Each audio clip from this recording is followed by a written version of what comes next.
No, तुम समझ नहीं रहे हो। यहाँ पे कितने सारे लोग हैं, इनके सामने।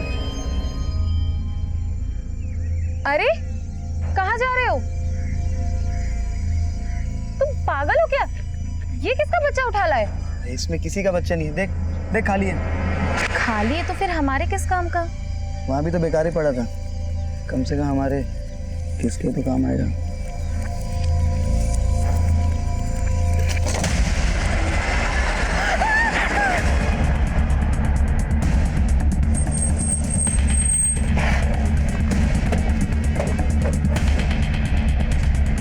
पीछे हटिए आप लोग।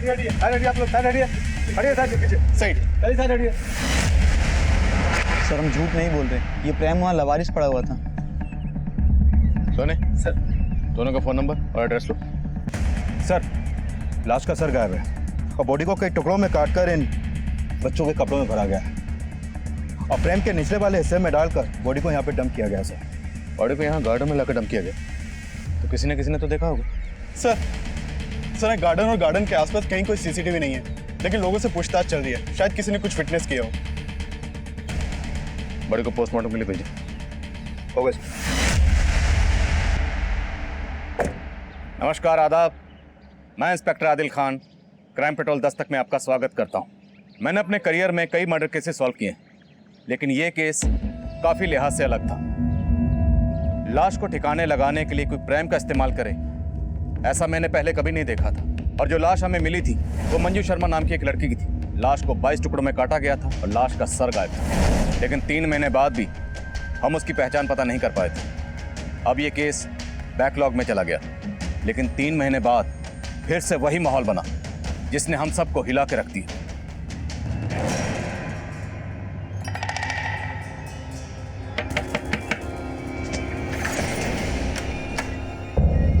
नमस्ते भाई साहब, ये ना बच्चों के कपड़े हैं जी, एक से एक वैरायटी है जी मेरे पास, देखो आप। नहीं हमें नहीं चाहिए। अरे भाई साहब एक ले लो ना, सुबह से ना बौनी तक नहीं हुई है जी मेरी, देखो तो सही कितने सोने कपड़े हैं।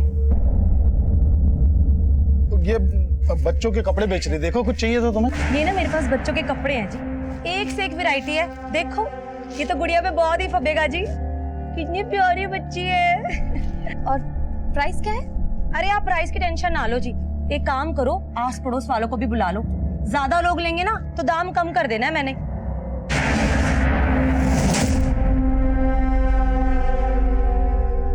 ये देखो जी बहन जी, एक से एक वैरायटी है मेरे पास। ये सारे कपड़े ना लुधियाना की फैक्ट्री से लेके आती हूँ जी मैं। ये कपड़े अगर आप मॉल में जाओगे ना 10 गुना ज्यादा रेट पे मिलेंगे आपको। देखो तो आप फैब्रिक नहीं देख रहे हो जी, देखो इसका कलर कितना सुंदर है। ये मैं माधव को ट्राई करवाती हूँ।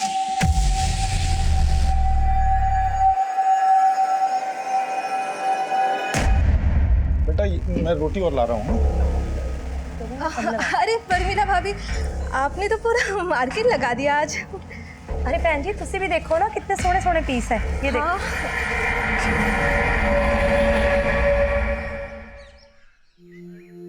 माँ, आपके हाथों में कितनी अच्छी मेहंदी लगी है, मुझे भी ऐसी मेहंदी लगवानी है।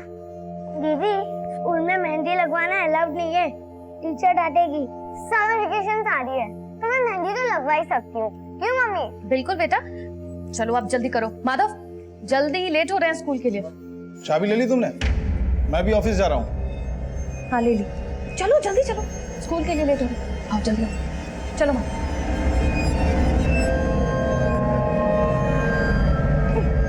आराम से।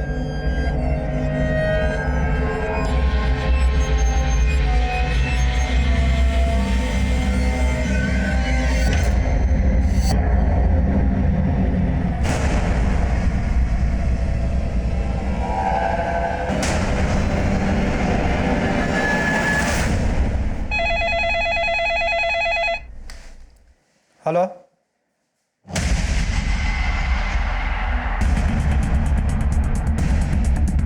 चेक करो। सर, वो लावारिस बैग पड़ा देखा तो यहाँ के लोगों ने कंट्रोल रूम में फोन किया। हमने चेक किया तो देखा ये बैग लाश के टुकड़ों से भरा पड़ा है। सर ये देखिए, हाथों में मेहंदी लगी है, पक्का ये लाश किसी औरत की है। लेकिन सर इसका सर गायब है। 3 महीने पहले हमें प्रेम में जिस औरत की कटी हुई लाश मिली थी उसका भी सर गायब था। सर मॉडस ऑपरेंडी सेम है, लेकिन हम उस औरत की पहचान पता नहीं कर पाए थे। और यहाँ भी क्रिमिनल ने इस औरत की पहचान पता करने का कोई क्लू नहीं छोड़ा।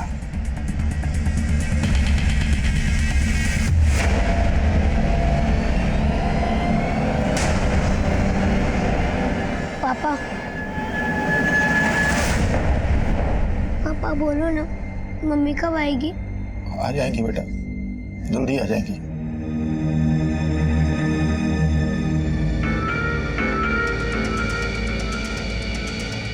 सर बॉडी को कई टुकड़ों में काटा गया है और सिर भी गायब है। सर 3 महीने पहले जो लाश हमें प्रेम में मिली थी उसको भी कई टुकड़ों में काटा गया था। उस बॉडी का और इस बॉडी का काटने का पैटर्न बिल्कुल सेम है। किसी छोटे हथियार से धीरे धीरे रेत कर काटा गया है। यानी इस औरत का किलर और उस औरत का किलर एक ही हो सकता है जिसकी लाश हमें 3 महीने पहले मिली थी। एब्सोल्युटली। एक्सक्यूज मी, बोले यादव। सर साईनगर थाने में प्रमिला नाम की एक औरत की मिसिंग कंप्लेंट फाइल हुई थी। सर कंप्लेंट उसके पति गोविंद ने दर्ज करवाई थी। इस गोविंद को बॉडी की शिनाख्त के लिए बुलाओ। Okay sir.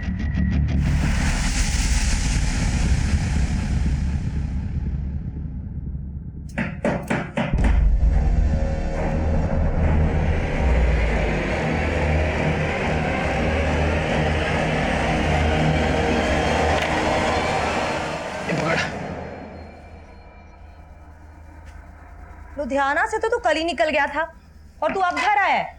कहाँ पर था इतनी देर से? था कुछ काम। क्या काम था? साला इतनी दूर तो टेम्पो चला के आया और ऊपर से तो सवाल जवाब शुरू कर रही है। फिर चाय बना दे, बहुत थक गया हूं मैं। एक दरवाजे से दूसरे दरवाजे जा जाके ना मैं भी बहुत थक जाती हूँ। जानता हूँ, पर एक चाय तो बना दे। रुक, तू ना ये सब्जी काट दे। खाना खाना है ना तो मदद करनी पड़ेगी मेरी।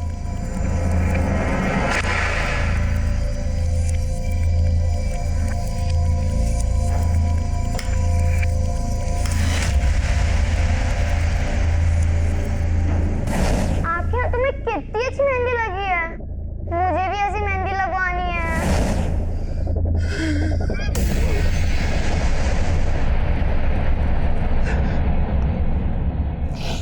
कल आखिरी बार मेरी प्रमिला से फोन पे बात हुई सर। गोविंद, आज आप फिर टिफिन ले जाना भूल गए?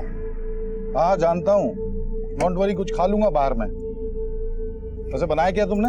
मटर पनीर। लेकिन आप क्यों पूछ रहे हैं? आप तो वैसे भी बाहर खाने वाले हैं। अरे तो रात को घर पे आके खा सकता हूँ ना। अच्छा गोविंद, वो बच्चों के स्कूल से आने का टाइम हो गया तो मैं फोन रखती हूँ, उन्हें लेने जाना है। सर फिर मुझे पता चला कि प्रमिला बच्चों को लेने पहुंची नहीं थी। बच्चे वहां वेट करते रहे, फिर किसी पड़ोसी ने देखा तो वो बच्चों को लेके घर आए।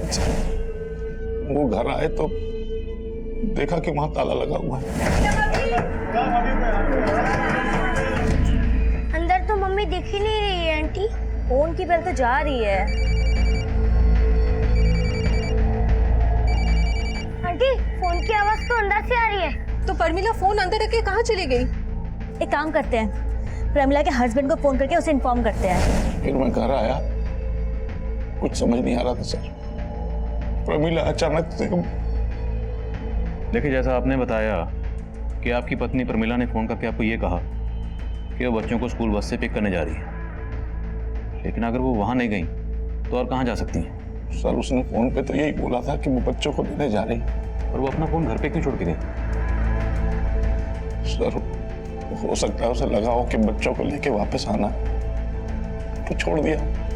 देखिए, अगर ऐसा है तो आपकी पत्नी के साथ जो भी हुआ है वो आपके घर से लेके उस रास्ते के बीच में ही हुआ है जहाँ पर स्कूल बस आपके बच्चों को ड्रॉप करती है। आपके बच्चे कहाँ?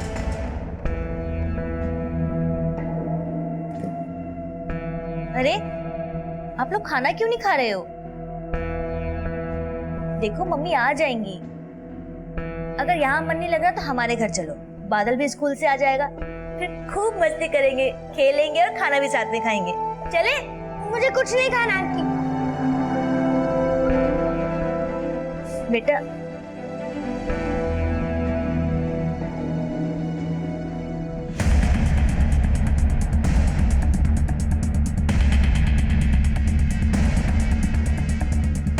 सर मैंने उस दिन दोपहर को प्रमिला को देखा था, वो कहीं बाहर जा रही थी।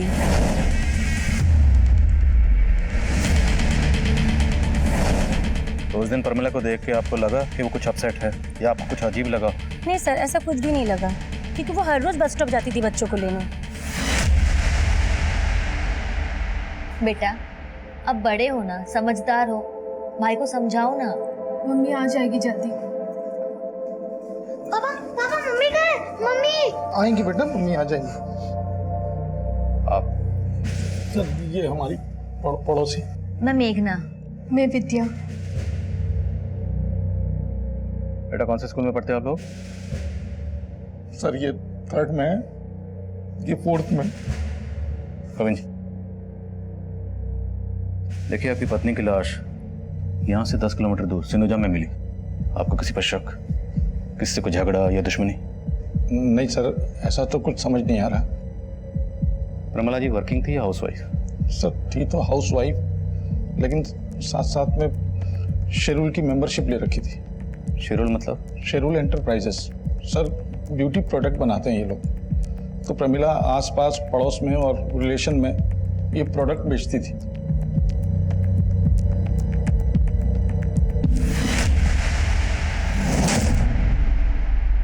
सर, हमने प्रमिला के आस पड़ोस में कई लोगों से बात की। उनसे प्रमिला के पति गोविंद के एक अफेयर के बारे में पता चला। अफेयर? हाँ सर, एक्चुअली प्रमिला के पड़ोस में एक विद्या नाम की औरत भी रहती है। सर ये विद्या अभी 4 महीने पहले ही अपने पति के साथ वहां पर शिफ्ट हुई थी। इसका पति ऑफिस टूर पे ज्यादातर बाहर ही रहता है सर, और इस गोविंद का इस विद्या के घर में काफी आना जाना है। सर गोविंद और विद्या का पक्का अफेयर था, तभी तो प्रमिला को शक था गोविंद पर। शक? सिर्फ शक ही नहीं था सर, गोविंद और प्रमिला का तो आए दिन इसी बात पर झगड़ा होता रहता था। और सर प्रमिला के दोनों बच्चों को बस स्टैंड से विद्या ही घर लेकर आई। और विद्या का गोविंद से अफेयर है। गोविंद ने हमें ये बताया था कि प्रमिला ने सिर्फ फोन पर यह कहा था कि वो बच्चों को स्कूल बस से लेने जा रही, लेकिन हो सकता है कि प्रमिला ने गोविंद को ऐसा कुछ कहा ही ना हो, बल्कि इस गोविंद ने खुद प्रमिला को कहीं बुलाया और उसका कत्ल कर दिया। बुलाओ इन दोनों। Okay sir.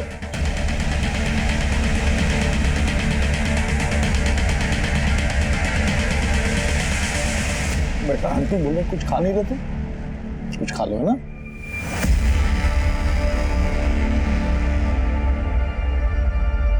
गोविंद जी आपको हमारे साथ थाने चलना होगा, और विद्या जी आपको भी। मुझे क्यों? थाने चलिए, बताते हैं। मेघना जी बच्चों का ख्याल रखना।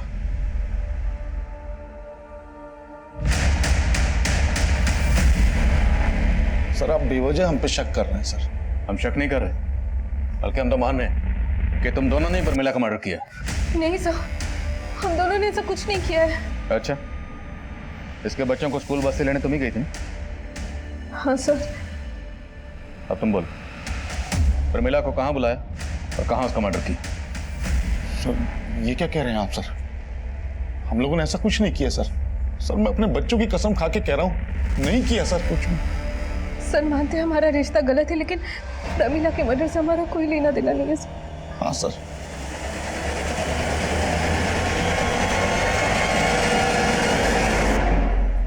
इस बार बिल्कुल रद्दी माल लेकर आया तो लुधियाना से, कोई माल खरीदने को तैयार नहीं हो रहा।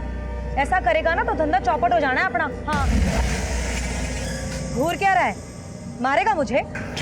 आराम से, आजकल ना बहुत गुस्सा आने लग गया तुझे। ठीक से रख सामान, काम में दिमाग लगता नहीं है तेरा बस।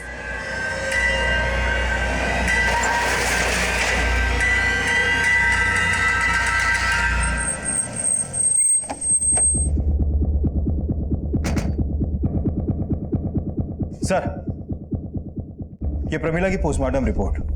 सर रिपोर्ट में सामने आया है कि प्रमिला का मर्डर उसी शाम हो गया था जिस दिन उसके पति गोविंद ने उसकी मिसिंग कंप्लेंट दर्ज करवाई थी।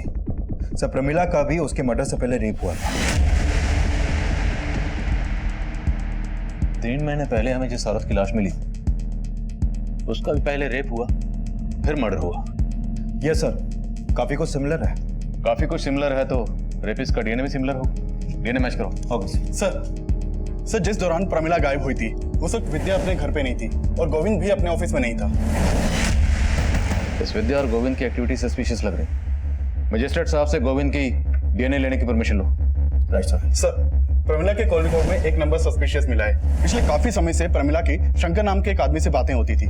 लेकिन सर इस शंकर का नंबर अभी बंद है। कौन है शंकर? सर शंकर शेरोल एंटरप्राइजेस में एरिया मैनेजर था और प्रमिला भी पहले वहीं की मेंबर थी।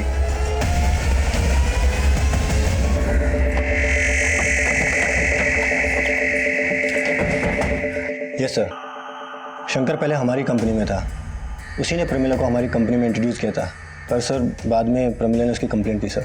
कैसी कंप्लेंट? शेरोल एंटरप्राइजेस का जो प्रोडक्ट इस बार मेरे बनाए हुए मेंबर्स को अलॉट हुआ है वो नकली है। ये आपसे किसने कहा? अरे किसने कहा मतलब, मैंने खुद चेक किया है। देखिए मैम, आप इधर आइए। मुझे कहीं आने की जरूरत नहीं है, आप मेरी बात सुनिए। शेरोल एंटरप्राइजेस का टैग उस प्रोडक्ट पे है लेकिन प्रोडक्ट नकली देखिए है। मैम, आप आराम से बात कीजिए, मैं आपको। प्रमिला की कंप्लेंट जायज़ थी सर। हमने इंक्वायरी की तो पता चला कि सिर्फ प्रमिला नहीं, ऐसी कई और औरतों को भी चीट कर रहा था। सर एक्चुअली शंकर थोड़ा सा कैरेक्टरलेस था। थोड़ा सा मतलब? Actually he is a womaniser. हमारे ऑफिस में काम करने वाली और भी कई फीमेल एम्प्लॉयज़ ने उसकी कंप्लेंट की। हमारी कंपनी की रेपुटेशन का सवाल था तो हमें उसे जॉब से निकालना पड़ा। आपने शंकर को जॉब से कब निकाला? यही कोई 15-20 दिन पहले। उसका फ़ोन बंद है, उसका एड्रेस तो होगा आपके पास?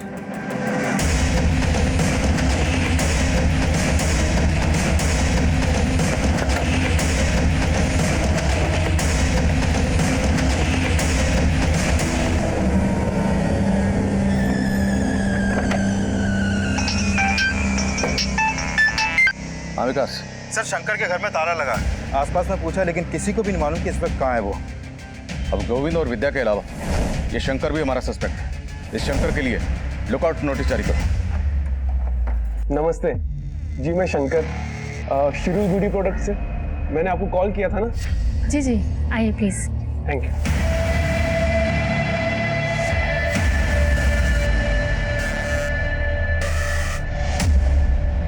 चाय कॉफी कुछ? नहीं, शुक्रिया।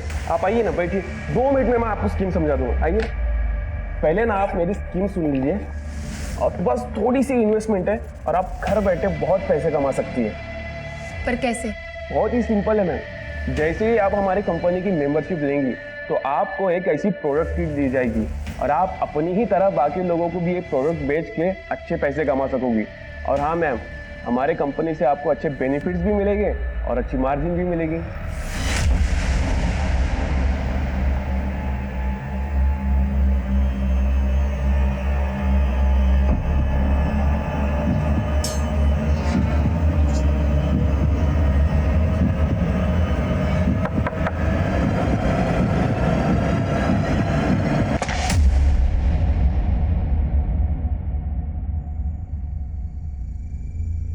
अरे सुनो, मैंने एक बेहतरीन प्लान किया है। समर वेकेशन पे तुम दोनों को लेके शिमला चल रहे हैं घूमने, ठीक है? सबसे पहले खाना खाते हैं, खाना खाते खाते प्लान करते हैं। आ जाओ। पर पापा, मम्मी तो है ही नहीं, वो कब आएंगे? मम्मी आ जाएंगी बेटा, उससे पहले आ जाएंगी ना। झूठ बोल रहे आप, अब वो नहीं आएंगी क्योंकि आपने उनको मार डाला है। क्या बोल रही हो तुम्हें? किसने कहा तुमसे ये? सब यही कहते हैं कि आपने और विद्या आंटी ने मिलकर मम्मी को मार डाला। झूठ बोलते हैं सब बेटा, ऐसा कुछ नहीं किया। आप झूठ बोल रहे हो। अब आप हम दोनों को भी मार डालोगे ना? बेटा ऐसा मत बोलो। मुझे ऐसे बात नहीं करनी। चलो माधव। तृप्ति, माधव, बेटा, तृप्ति, बेटा, बेटा दरवाजा खोलो तृप्ति। माधव,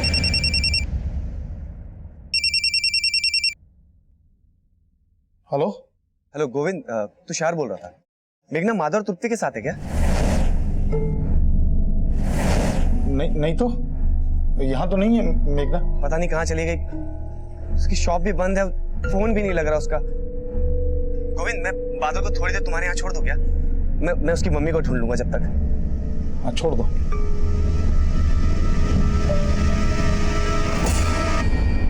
बहन जी, आप एक काम करो, ये बच्चा मुझे दे दो, आप ना आराम से देखिए। लो। अच्छा जी, संभाल।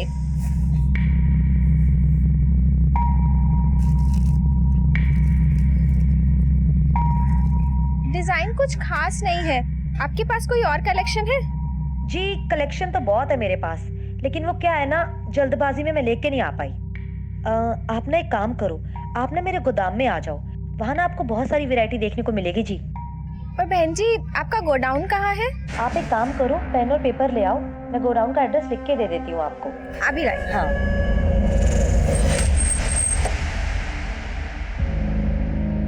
सर, साईनगर थाने में जहाँ पर प्रमिला की मिसिंग कंप्लेंट फाइल हुई थी, वहाँ से एक इन्फॉर्मेशन आई है। उसी थाने में प्रमिला के मोहल्ले की एक और औरत की मिसिंग कंप्लेंट दर्ज की गई है। कौन औरत? सर, ये मेघना बिष्ट। सर, इस मेघना का प्रमिला के घर में काफी आना जाना था और ये कंप्लेंट मेघना के पति ने दर्ज करवाई है। सर, साईनगर पुलिस को मालूम था कि हम प्रमिला मर्डर केस में उसके पति गोविंद पर शक कर रहे हैं, इसलिए उन्होंने हमें ये अपडेट दिया। विकास, इस मेघना के पति से भी मिलते हैं, देखते हैं वो गोविंद के बारे में क्या कहता है।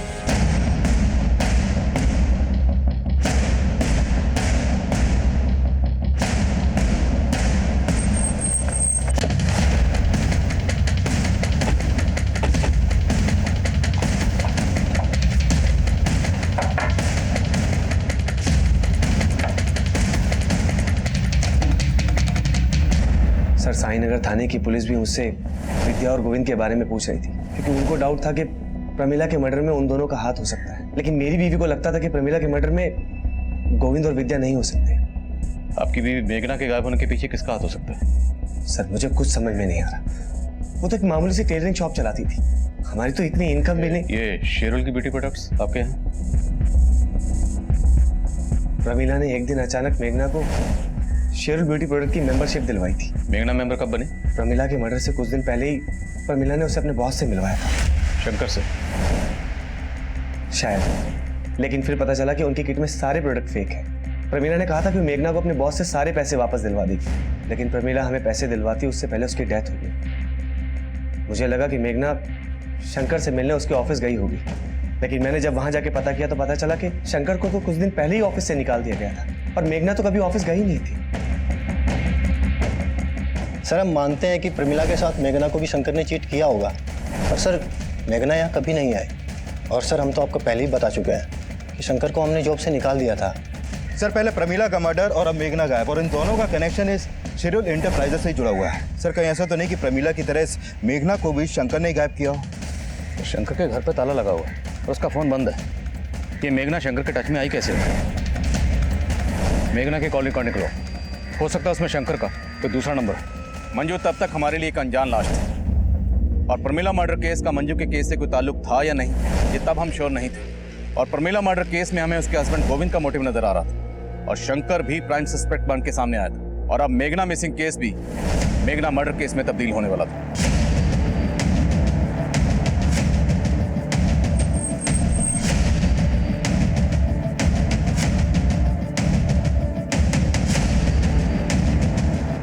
सर, इस औरत की बॉडी को भी चॉप करके डंप किया गया, इसका सर भी गायब है। कहीं ये मेघना तो नहीं?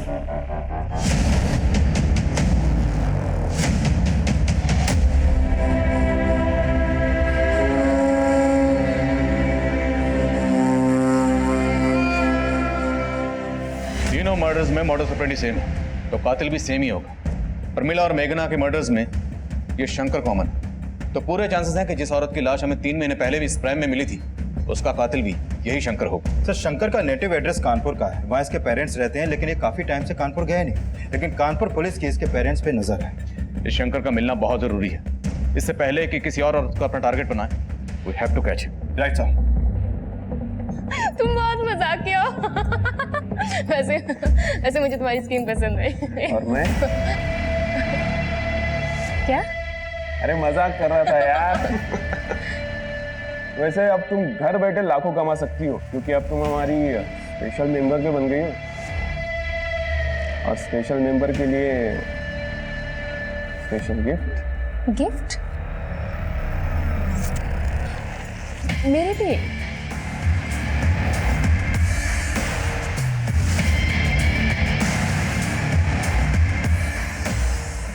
Thank you. सर, इस मेघना के कॉल रिकॉर्ड में ऐसा कोई नंबर नहीं मिला जो शंकर से कनेक्टेड हो। लेकिन सर, जिस समय मेघना का फोन रानीगंज मार्केट में बंद हुआ, उस समय गोविंद का फोन भी वहां पर एक्टिव था।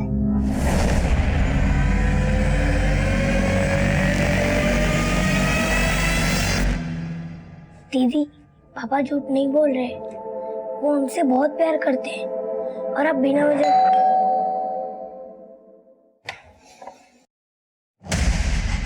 ले चलो इनको।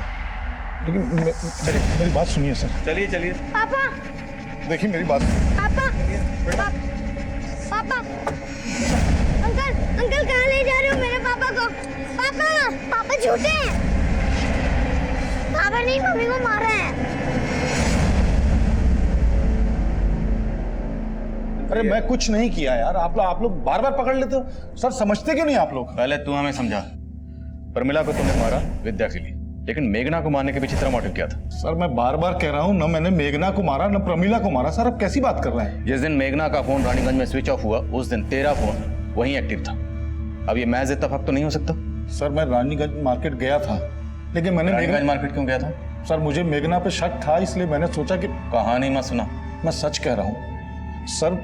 मुझे मालूम था कि मेरी पत्नी प्रमिला ने मेघना को अपना सूट सिलने के लिए दिया है, तो मुझे लगा जिस दिन वो गायब हुई है उस दिन उसकी दुकान पे जरूर गई होगी, और मैंने मेघना से बात भी की। सर मेघना जी, प्रमिला ने बताया था कि आपके यहाँ उसने सूट सिलने के लिए दिया था, तो आखिरी बार जब बच्चों को लेने आई होगी तो आपकी दुकान पे तो जरूर आई होगी। आप नहीं गोविंद भैया, वो मेरे पास नहीं आई थी। अगर वो आई होती तो मैं आपको पहले बता देती। लेकिन आपको मुझे लेट हो रहा है, मैं भी चलती हूँ। हाँ? सर मुझे लगा मेघना झूठ बोल रही है, तो मैं उस पर नजर रखने लगा और उसका पीछा करते हुए रानीगंज मार्केट गया था मैं। सर मुझे लगता है मेघना को पता चल गया था कि मैं उसका पीछा कर रहा हूँ, इसलिए वो मार्केट में चालाकी से गायब हो गई। सर चालाकी तू कर, बोल मेघना और प्रमिला को मारने के पीछे की असली कहानी क्या है? और विद्या को इसलिए फंसा रहा था ना ताकि पहले उसका रेप करे फिर मर्डर। सर क्या कह रहे हैं सर? मैंने ऐसा कुछ नहीं किया, मैं बार बार आपको बोल रहा हूँ सर। तेरी डीएनए रिपोर्ट से साफ हो जाएगा कि तूने मेघना का रेप भी किया है। सर जान मत देना। सर मेरी बात का हम यही अंदाजा लगा रहे थे कि बाकी विक्टिम्स की तरह मेघना का भी रेप हुआ होगा, पर पोस्टमार्टम रिपोर्ट ने हमारे इस अंदाजे को गलत साबित कर दिया। मेघना का रेप नहीं हुआ था। पोस्टमार्टम रिपोर्ट हमें उलझा रही थी क्योंकि मेघना का कत्ल बिल्कुल वैसे ही हुआ था जैसे मंजू और प्रमिला का हुआ था, और उन दोनों का रेप भी हुआ था। उन दोनों की बॉडी पर मिला डीएनए रेपिस्ट के डीएनए से मैच हो गया था, और शक की बुनियाद पर हम गोविंद के डीएनए को उस डीएनए से मैच करवा रहे थे। शंकर की तलाश अब भी जारी थी क्योंकि शंकर का कनेक्शन मेघना और प्रमिला दोनों से नजर आ रहा था। हम मेघना और प्रमिला से जुड़ी हर छोटी से छोटी बात पता करने में लगे हुए थे, और इसी तफ्तीश के दौरान हमारी नजर में 2 सस्पेक्ट आए। सर प्रमिला के घर में एक औरत आती थी जो छोटे बच्चों के कपड़े दिखाती थी यहाँ पे, और साथ में उसका पति भी आता था टेम्पो में। पर प्रमिला के मर्डर के बाद वो दोनों अचानक आना बंद कर दिया। लाश के टुकड़ों को 4 से 6 साल के बच्चों के कपड़ों में छुपाया गया। अच्छा कौन थी वो औरत, कुछ मालूम है तुम्हें? सर वो बोलती थी कि लुधियाना में किसी फैक्ट्री से वो सामान उठाती है और इधर लाके बेचती है। सर जो औरत प्रमिला और मेघना के घर बच्चों के कपड़े बेचने जाती थी उसका पता चल गया। चित्रा नाम है उसका, और उसके पति का नाम है नवीन। सर ये दोनों हस्बैंड वाइफ आसपास की कॉलोनियों में डोर टू डोर जाकर कपड़े बेचते हैं। चित्रा और नवीन रहते कहाँ? सर ये लोग मुकुंद नगर में रहते हैं। ये मुकुंद नगर रानीगंज के पास ही पड़ता है जहां पर मेघना का फोन बंद हुआ था। मिलते हैं इस मियां बीवी से।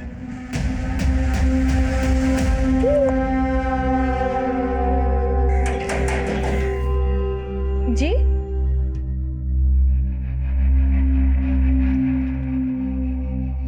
जी बोलिए।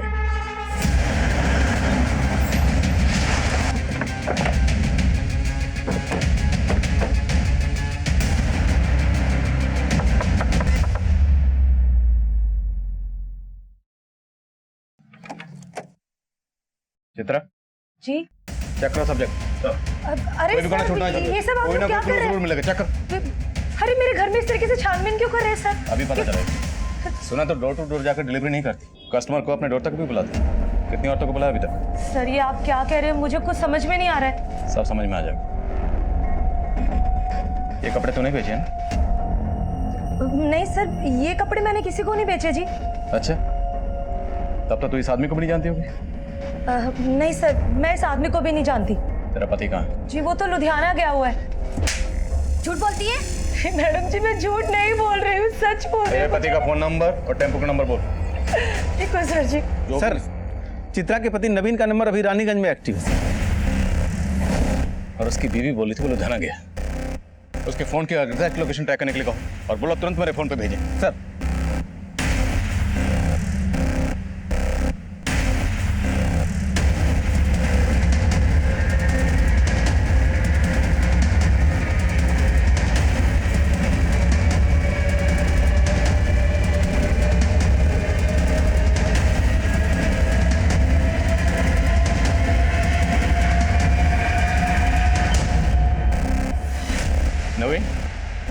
जी साहब बोलिए।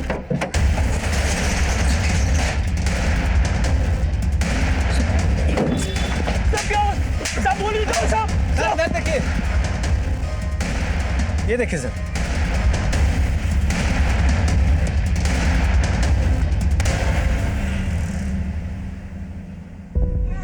ये बच्चा कहाँ से आया? साहब मुझे नहीं पता है बच्चा मेरे टेम्पो में कैसे आया साहब। तो औरतों का रेप और कत्ल करने के साथ साथ बच्चे भी चुरा के बेचता है तू? साहब मैं सच बोलता हूँ, पता नहीं बच्चा कैसे आया टेम्पो में साहब।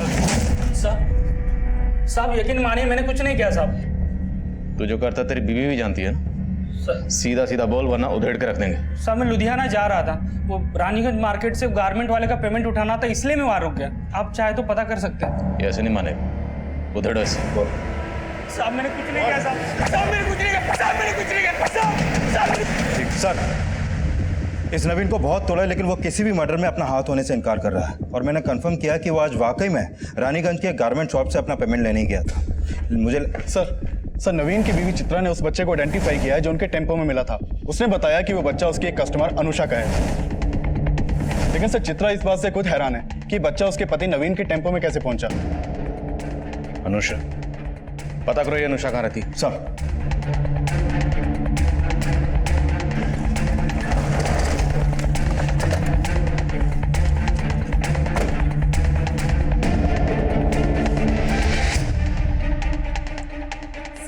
अनुषा विधवा है, यहाँ अपने बच्चे के साथ अकेली रहती है। अच्छा, कहाँ गई है ये? अभी कुछ मालूम है तुम्हें? 3-4 घंटे पहले मैंने उसे किसी आदमी के साथ जाते देखा था।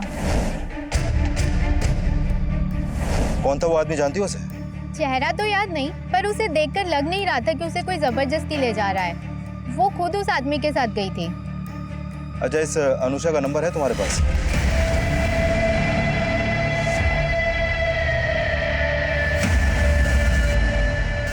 सर, अनुषा का फोन भी रानीगंज मार्केट में बंद हुआ था। रानीगंज? और रानीगंज से हमने नवीन को पकड़ा था बच्चे के साथ। सर, ये नवीन अभी भी कुछ नहीं उगल रहा है और मैंने कंफर्म किया कि ये अनुषा के घर के बाहर देखा ही नहीं गया है। सर, हो सकता है ये अनुषा किसी और के साथ मार्केट गई हो। शंकर? हो सकता है ये नवीन शंकर को जानता और अनुषा का बच्चा शंकर ने नवीन को दिया। साहब मैं शंकर को नहीं जानता, पता नहीं वो बच्चा मेरे टेम्पो में कैसे आया।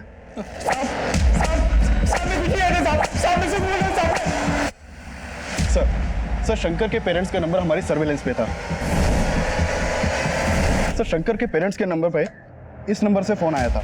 जब इस नंबर के बारे में पता किया तो पता चला कि ये शंकर का ही दूसरा नंबर है जो आगरा के एड्रेस पर रजिस्टर्ड है। सर ये नंबर को ट्रेस कर लिया गया है, इस वक्त लखनऊ में एक्टिव है।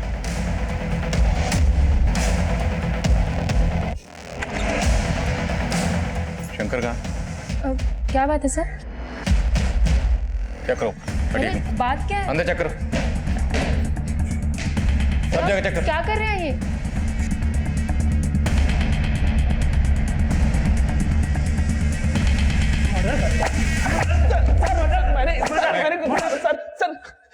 सर मैं मानता हूँ कि मैंने कई औरतों को चीट किया है और प्रमिला जैसी कई औरतों को मुझसे प्रॉब्लम भी थी सर, लेकिन मैंने मर्डर नहीं किया सर। तो फिर इतने दिनों से गायब क्यों था? सर मैंने फ्रॉड किया था इसलिए गायब हो गया था। ये ऐसे नहीं मानेगा, प्लीज कंटिन्यू। बोल।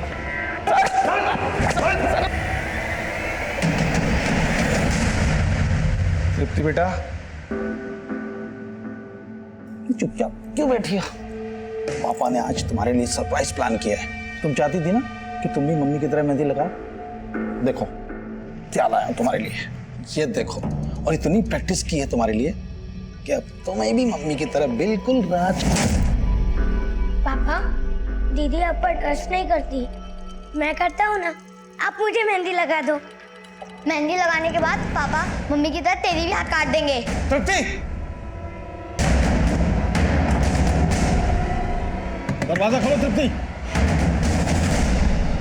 सर, जिस दौरान अनुषा का फोन रानीगंज मार्केट में बंद हुआ उस समय शंकर रानीगंज में था ही नहीं। और ये भी नवीन की तरह बार बार यही बोल रहा है कि इसका किसी भी मर्डर में हाथ नहीं है। और सर, नवीन और चित्रा के घर में भी ऐसा कोई क्लू नहीं मिला है जिससे लगे कि वहां पर कोई मर्डर हुआ है। मेघना का फोन भी रानीगंज में ही बंद हुआ था और उसकी लाश मिली। अनुषा का फोन भी रानीगंज में ही बंद हुआ, अनुषा गायब होगी और इसका बच्चा हमें मिला रानीगंज में ही, नवीन के टेम्पो में। और जिस पार्क में हमें औरत की कटी हुई लाश प्रेम में मिली थी वो पार्क भी रानीगंज में ही है। और प्रमीला जाने से पहले अपना फोन घर पर छोड़ के गई थी। तो हो सकता है शायद प्रमीला भी रानीगंज में कहीं गई हो।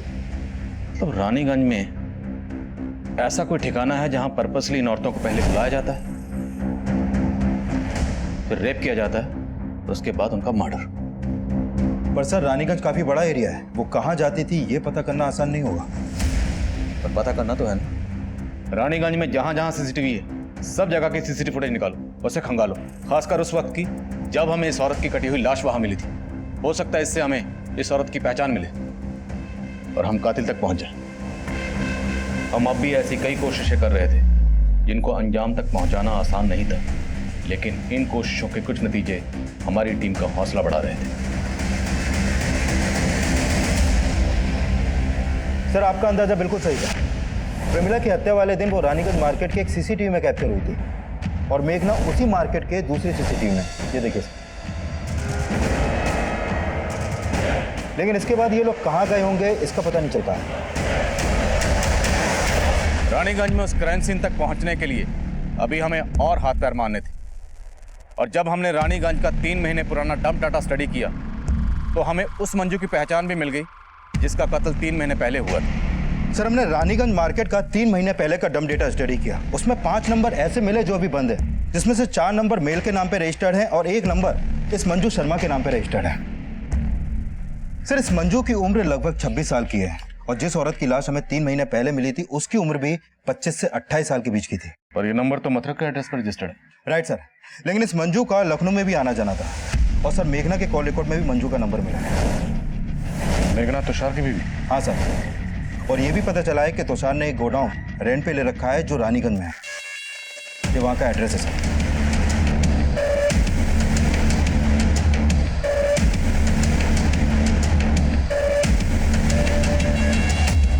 साला सारा कसूर मेरी खोपड़ी का है। सेक्स के सिवाय मुझे कुछ दिखता ही नहीं। बागपत में इसी आदत ने 2 औरतों को मरवा दिया था मुझसे। मेघना को मुझ पे शक होने लगा तो मैंने उसे ऐसा घुमाया कि वो मुझ पे विश्वास करने लगी और मेरे साथ यहाँ लखनऊ शिफ्ट हो गई। यहाँ आकर उसने सिलाई की दुकान खोली और रानीगंज में एक गोडाउन भी ले लिया।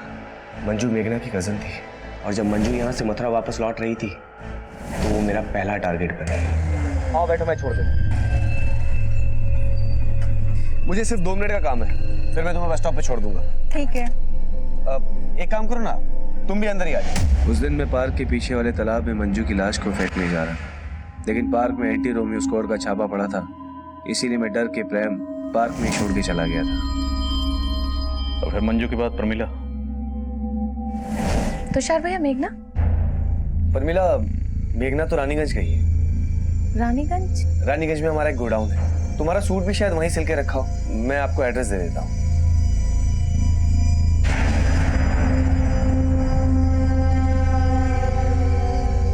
मंजू और प्रमिला के मर्डर के बाद मेघना को मुझ पे शक होने लगा, इसलिए मुझे उसे भी रास्ते से हटाना पड़ा। इसलिए बहाने से मैंने उसे गोडाउन पे बुलाया और फिर मेघना के मर्डर के बाद मैं डर गया था कि मैं फंस जाऊंगा, इसलिए खुद को बचाने के लिए मैंने एक तरफ शंकर का नाम लिया, दूसरी तरफ मैं नवीन और चित्रा के लिए गड्ढे खोद रहा था। क्योंकि पहले भी मैंने उन्हें रानीगंज में देखा था, उनका घर गोडाउन के बिल्कुल नजदीक था, और फिर एक दिन मैंने प्रमिला के घर उनको देखा।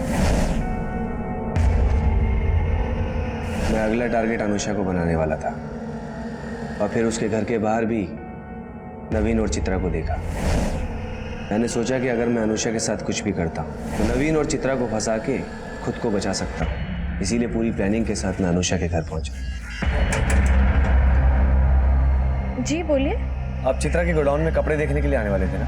हाँ। लुधियाना से नया स्टॉक आ गया। मैं अनुषा को बहाने से गोडाउन में ले गया, पहले रेप किया और फिर मर्डर करके उसके शरीर के टुकड़ों को फ्रिज में रख दिया। मैं उसकी बॉडी को ठिकाने लगाता उससे पहले ही तुषार एक के बाद एक जुर्म किए जा रहा था, और हैरान करने वाली बात यह थी कि तुषार की पत्नी मेघना को अपने पति के इन जुर्मों की हर मोड़ पर दस्तक मिल रही थी, लेकिन उसने इस दस्तक को नजरअंदाज किया।